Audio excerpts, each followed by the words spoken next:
So to give a brief overview of what the conception of physical intelligence is, I hope the few sentences here will suffice. So artificial intelligence as a scientific enterprise is essentially to simulate and elaborate organism intelligence. Physical intelligence as a scientific enterprise is different. It's to identify the physical principles that are the sine qua non, without which nothing, of organism intelligence. So the basic assumption here is that one needs to understand where the defining qualities of living things that we worry about considerably at a conference like this come from. What's their origin? What's their genesis? Some years ago, Eleanor Gibson and subsequently Ed Reed asked that we give full consideration to the notion of agency. And this is sort of I think, the most direct way of getting at the conception of intelligence that is ecological. So what do we need to recognize about agency? To be an agent, all biological systems, across all phyla, within all kingdoms, exhibit agency. They all exhibit, to some degree, however minimal, prospectivity, which is to coordinate current states of affairs with upcoming states of affairs, to some minimal degree. Bacteria, Protoptista, fungi, plantae, animalia. They all exhibit some degree of prospectivity. They also all exhibit some degree, however minimal, of retrospectivity, which is to coordinate current behavior, current activity, with recently happened activity. They are flexible. There are no organisms that do not exhibit, to some degree, however minimal, the ability to change means to obtain ends. This is agency. And my focus today is on prospectivity. Some years ago, a Dutch scientist, Dubois, suggested that we should recognize that anticipation has two forms. One form is weak anticipation, whereby one assumes a model. In symbolic systems, the modeling internally would be leading to expressions of this kind. I expect that something will happen. I guess that something will happen. I predict that something will happen. That's weak anticipation. You need a model. You have to satisfy all the requirements of abductive logic, today currently expressed through Bayesian statistics. But there's strong anticipation, which is by law. And this has been commonplace to ecological psychology. David Lee has worried considerably about this particular aspect, the lawfulness of anticipation, information about the current future. And we know something about that, and I will remind you of it in just a few moments. But there's another kind of anticipation that is becoming to be evident to us. And this is being called anticipating synchronization. The person who should be delivering this talk is Nigel Steck, but Nigel cannot make it today, so as Robert said, I'm his delightful assistant and in the following stage. And it's anticipating synchronization that I wish to comment on today. But first, let's look about the prospectivity that we have been studying in this particular group of people for some years. So information about the current future. Basically, the idea is that we have information about what will happen if things do not change. First advanced by David Lee, the occasional verbs from Boatswain to help move things along. It's a classic example.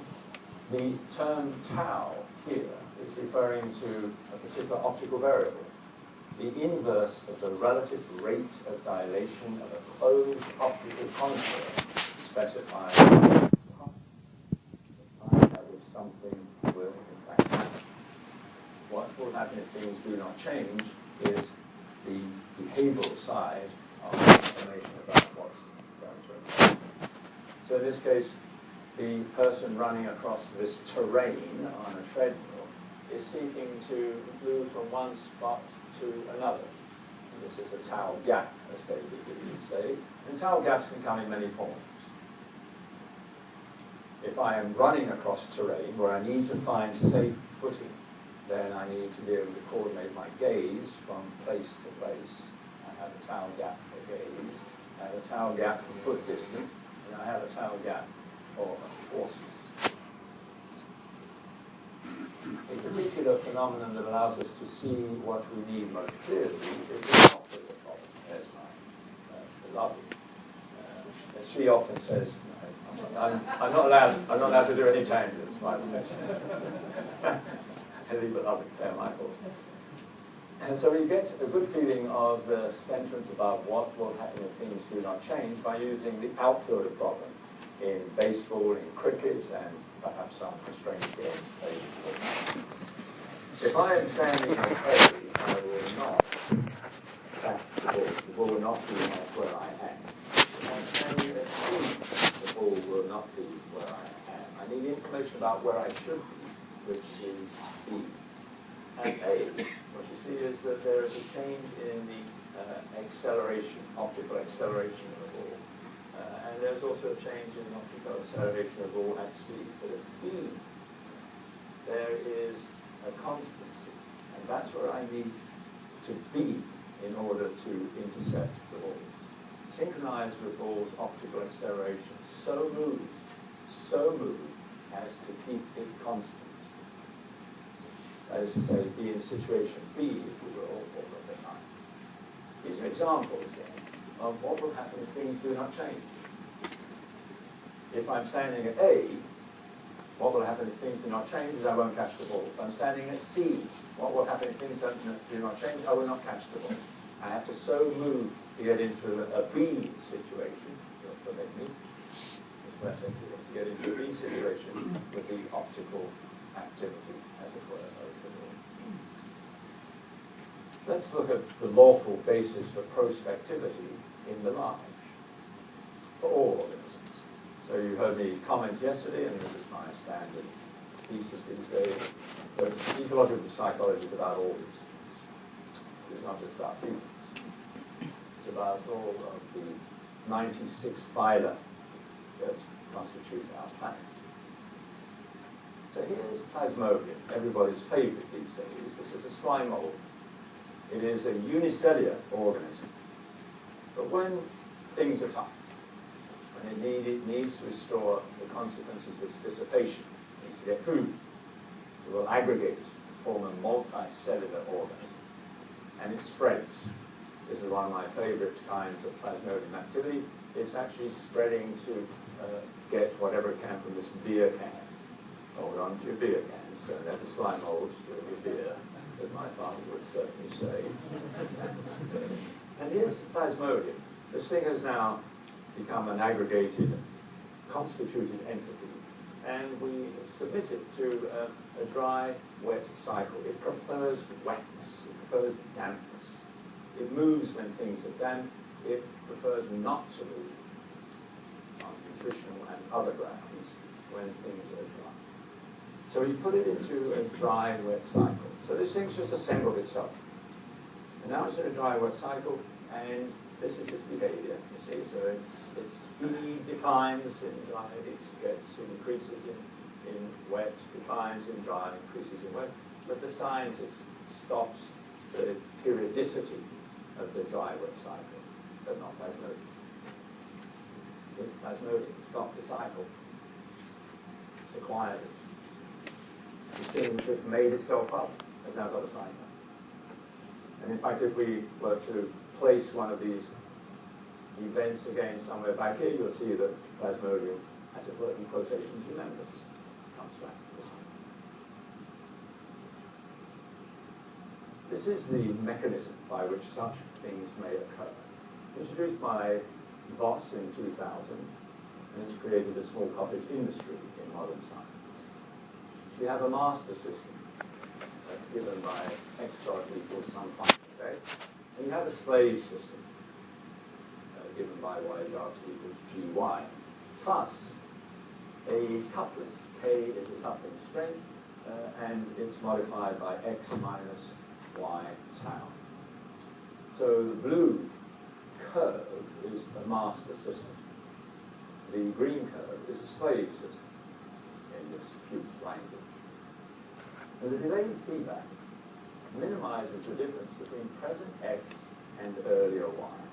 So this tau, this delaying of this particular feedback, you can sort of see it here, as it were. So this is this point in time of that. But this is the point that's governed by x minus y tau. It's sitting here, and as this process continues, this, as it were, becomes here, and eventually is here. It's a beautiful, amazingly simple, elegant process. The functions that can be blue could be any one of the most chaotic oscillators you can imagine, and the one in green could be a harmonic oscillator, or vice versa. This particular concern is not a system. So here's anticipatory synchronization. What you have is at some point, the green slave is now running ahead of the blue master, anticipating synchronization. Here's our ninth step, we'll put it. It's a lawful reactive behavior that places a system in implicit relation to the future of another. Now my goal is to show you today that I wish to say things broadly about anticipating synchronization of planet. So let's take one of the most basic one of these. Before you wake up in the morning, you are already, as it were, kicking in preparation for the day. Your metabolic processes start before you wake up. Depending upon the metabolic process, they start at different moments. This is circadian rhythm. They are long free runs means turn off the day-night cycle and the system will continue behaving. Long free runs are not unusual, but they are not typical either. Most of the time, there's a gradual or even an abrupt loss of rhythmicity. Just turn off the day-night cycle, watch a creature, see what happens. So here's the original demonstration back in the 1800s of the plant. This is its rate of carbon dioxide output. It's cyclic. There's hours running along here. You turn off the day-night cycle and the plant continues the cycle, but as you can see, the cycle is diminishing. We can simulate these facets, which is what ICPA17 has done. What does anticipating synchronization as a dynamic tell us? See, because what you really want to get to the generality of circadian rhythms is you want to be able to show gradual or even abrupt loss of rhythmicity. So these functions here, this is when K is at its maximum, hard coupling, like a real force. You get swift synchronization, but an abrupt loss. It doesn't take long to get synchrony, but as soon as you turn off, as it were, the master, the system then loses its rhythm. Here is soft coupling, very gentle linkage between the master and the slave. It takes a long time to synchronize, but once you turn off the master, the system will persist. This is what you need. You see, this has never been addressed in the theory of circadian rhythm. The clock gene. Here's some summary about the clock gene. The gene is our way of understanding how it is that biological systems can walk around with clocking behavior. What we see as a clock may well be akin to an emergent property of the system, and all the genetic paraphernalia may be part of the fine tuning. Anticipating synchronization sees how this can be made real in science. Physical intelligence. It's not that we attribute the capability, the prospectivity to the organism as such, to its biology, to its inheritance. We look for the larger principles. A general theory for synchronizing with fusion. This is where I try to do the ninth step, because this is a great contribution. So I've been telling you about a single delay, but you can have many delays. I want to say here, this is, if you will, the slave. It might be me, the actor, behaving relative to the surroundings. But I can have delays distributed over the body if I'm doing some complex action relative do something about the environment. And this one at the end, well, in some ways, this is, if you will, driving a car. In this case, notice that it's all of the upcoming events. As I move through the environment here, I have a field of tau values in the manner of beta B. Field of tau values. The time at which I will arrive or pass certain objects in the environment. That's this one. So there's a generic theory. There's the equation for the general theory. This is the general theory of anticipating synchronicity, synchronization. And we think, nice step, there he is, very useful looking lad.